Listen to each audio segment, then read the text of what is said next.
Bonjour, chers frères et sœurs en Christ. Bonjour, frères et sœurs croyants en Dieu. Je vais vous parler ce matin de l'humilité. Le Seigneur Jésus a dit, celui qui veut être le plus grand parmi vous se fera tout petit et sera le serviteur de tous. Il sera l'esclave des autres. Mais c'est un esclavage volontaire, ce n'est pas un esclavage contraignant. Ça vient en fait de la charité, qui est l'amour en action. Et voyez-vous, cette parole du Seigneur Jésus-Christ a un ancrage dans la création. Oui. Qu'est-ce qui permet à l'arbre de se reproduire? Ce n'est pas la chair mangeable du fruit, mais c'est le noyau. Donc c'est l'élément petit qui permet à l'arbre de se perpétuer. C'est le grain là, qui est tout petit là. C'est lui qui permet à l'arbre de se perpétuer. Donc c'est le tout petit là qui a l'élément de la vie qui perpétue l'arbre. Même nous les êtres humains, on peut nous détruire, nous incendier, nous mettre dans le feu, puis devenir cendre. Mais l'ADN là, qui est le petit élément en nous là, il subsiste. Il ne meurt pas. L'ADN est là. À partir de l'ADN, on peut savoir que c'était telle personne qui a été tuée et qu'on a brûlé vif. Vous voyez? Oh, l'ADN est tout petit. Mais dans la reproduction des espèces, le sperme, l'ovule, ce n'est pas tout petit. Mais c'est lui qui permet la reproduction de l'espèce. Donc vous voyez que le plus grand, c'est vraiment le plus petit. Parce que c'est lui qui perpétue la vie. Dans l'univers, là, il y a ce qu'on appelle les neutrinos. On ne les voit pas à l'œil nu.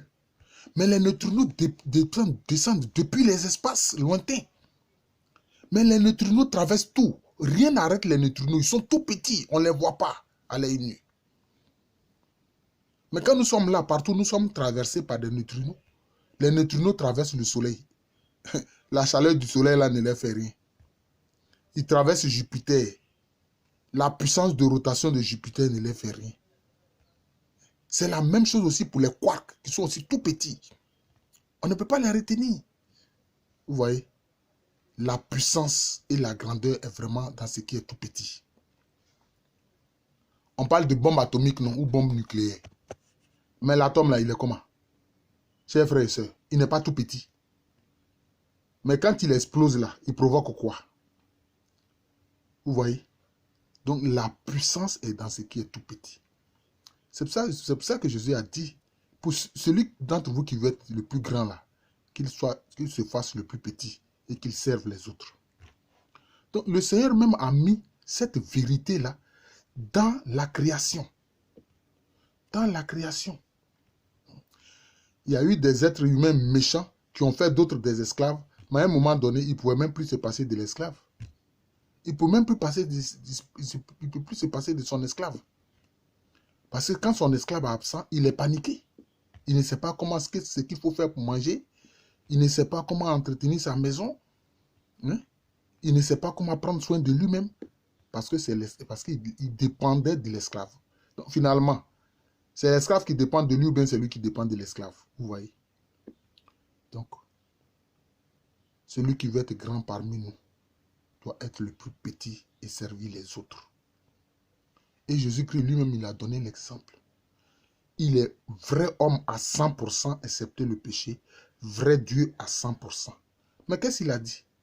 Il a dit, je ne suis pas venu pour me faire servir, mais je suis venu pour servir et donner ma vie en rançon pour le salut des hommes. Vous voyez? Donc, c'est ça l'humilité. L'humilité crée la grandeur. L'humilité, dans l'humilité, il y a la puissance. Et je vous ai donné des exemples. La bombe atomique est un exemple. La bombe nucléaire en est un exemple. Oui. Le grain qu'on plante pour reproduire l'arbre en est un exemple. Les neutrinos qui traversent tout l'univers et qui descendent et qui nous traversent là, en est un exemple. L'âme humaine est dans le corps. Le corps physique simple, naturel, ne peut pas passer les murs. Mais l'âme passe les murs. Parce que l'âme, en fait, est légère. Elle passe les murs.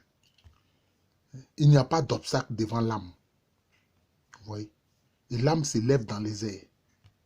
C'est ça aussi la réalité de ces choses-là. Voilà. Je suis le frère Jean de l'amour de Jésus. C'est mon nom spirituel. Jean, ça veut dire la grâce de Dieu. La grâce de Dieu que j'ai trouvée dans l'amour de Jésus. À l'état civil, je suis le professeur Alokwame René. Aujourd'hui, c'est dimanche, jour du Seigneur. Je souhaite un culte excellent, merveilleux et de grâce à mes frères et sœurs des églises réformées. Je souhaite une joyeuse messe, un partage eucharistique joyeux à mes frères catholiques. Merci encore, joyeux dimanche et excellente journée à tous.